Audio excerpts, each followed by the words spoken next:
갈라디아서 4장. 그러나 다음과 같은 사실을 알아야 합니다. 아버지가 큰 재산을 어린 아들에게 남기고 죽었다고 합시다. 그 아들은 실제로는 아버지의 전 재산 차지할 주인이지만 장성할 때까지는 노예와 별로 다를 게 없습니다. 아버지가 정한 나이가 될 때까지 그는 후견인과 관리자의 말을 들어야 하는 것입니다. 그리스도께서 오시기 전까지는 우리도 이와 같은 입장에 놓여 있었습니다. 유대교의 율법이 우리를 구원한다고 믿고 율법의 노예 노릇을 하였습니다. 그러나 정해진 때가 되자 하나님께서는 여자의 몸을 빌어 그 아들을 유대인으로 태어나게 하셨습니다. 율법의 노예가 되어 있던 우리를 사서 자유의 몸이 되게 하시고 하나님의 자녀로 삼아 주시려고 그렇게 한 것입니다. 그리고 우리가 하나님의 자녀가 되자 우리에게 아들의 영을 보내주셨습니다. 그래서 지금 우리는 하나님을 아버지라고 부를 수 있게 된 것입니다. 우리는 이제 노예가 아닙니다. 하나님의 자녀입니다. 그러므로 하나님께서 가지신 모든 것은 우리들 자녀의 것입니다. 여러분 이방인들이 하나님을 알지 못했을 때는 실제로 존재하지도 않는 신들의 노예나 다름없었습니다. 그러나 이제 여러분은 하나님을 알고 있고 또 하나님께서도 여러분을 알고 계십니다. 그런데 왜 또다시 율법을 지켜야만 하늘나라에 들어간다고 하는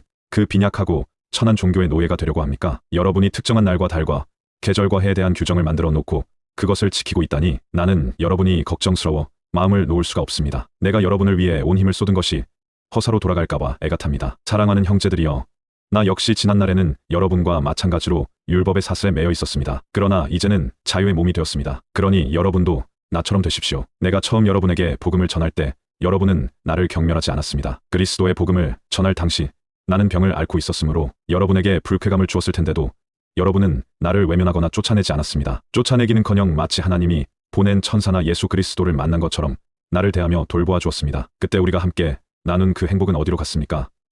그 시절 여러분은 나를 돕는 일이라면 눈이라도 기꺼이 빼어줄 정도가 아니었습니까? 그런데 지금 여러분에게 진리를 말하고 있다 해서 나를 원수처럼 여긴단 말입니까? 여러분의 호감을 사려고 거짓 교사들이 열성을 보이는 것은 여러분의 유익을 위해서 그러는 것이 아닙니다. 그들은 여러분을 내게서 떼어내서 자기들에게로 관심을 돌리려고 하는 것입니다. 그들이 선한 동기와 진실한 마음으로 여러분에게 친절을 베푼다면 왜 나쁘다고 하겠습니까?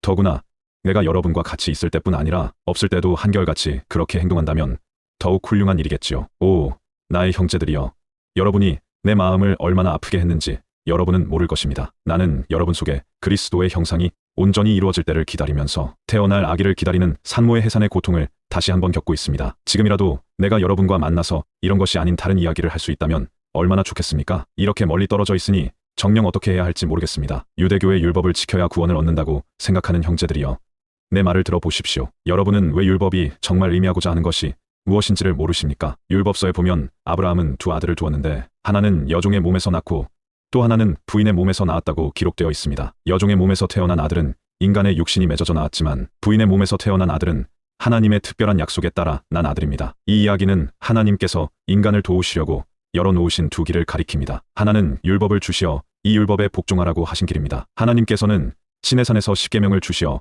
이 길을 보이셨습니다. 아라비아 사람들은 이 시내산을 하갈산이라고 부릅니다. 내가 비유를 사용하여 말하려고 하는 것이 바로 이것입니다. 곧 아브라함의 여종인 하갈은 유대인의 어머니라고 말할 수 있는 예루살렘을 가리킵니다. 다시 말해서 계명을 지켜 하나님을 기쁘시게 해드리는 제도를 상징적으로 보여주는 곳이 바로 이 예루살렘입니다. 따라서 이러한 제도를 따라가는 유대인들은 모두 다 하갈이 낳은 노예의 자식들입니다. 그러나 하늘의 예루살렘은 우리의 어머니로 율법에 전혀 구애받지 않습니다. 이사야는 이렇게 예언하였습니다. 예루살렘아, 너는 이제 기뻐하며 환호성을 질러라. 내가 버림받은 여인의 신세와 비슷하지만 오히려 남편이 있는 여자보다 더 많은 자식을 둘 것이다. 사랑하는 형제들이여, 여러분은 이삭과 마찬가지로 하나님의 약속으로 낳은 자녀들입니다. 그런데 성령으로 난 여러분이 율법을 지키라고 강요하는 사람들의 박해를 받고 있습니다. 마치 약속의 아들 이삭이 여종의 아들 이스마엘에게 박해를 받았던 것처럼 말입니다. 그러나 성경에 어떻게 적혀 있습니까? 하나님께서 아브라함에게 이르시기를 종의 아들은 자유인의 아들과 똑같은 상속을 받을 수 없으니 여종과 그 아들은 쫓아내라고 하지 않았습니까? 사랑하는 형제들이여, 우리는 유대교의 율법에 묶인 노예의 자녀가 아닙니다. 우리의 믿음을 보고 하나님께서 기꺼이 받아들이실 자유인의 자녀입니다.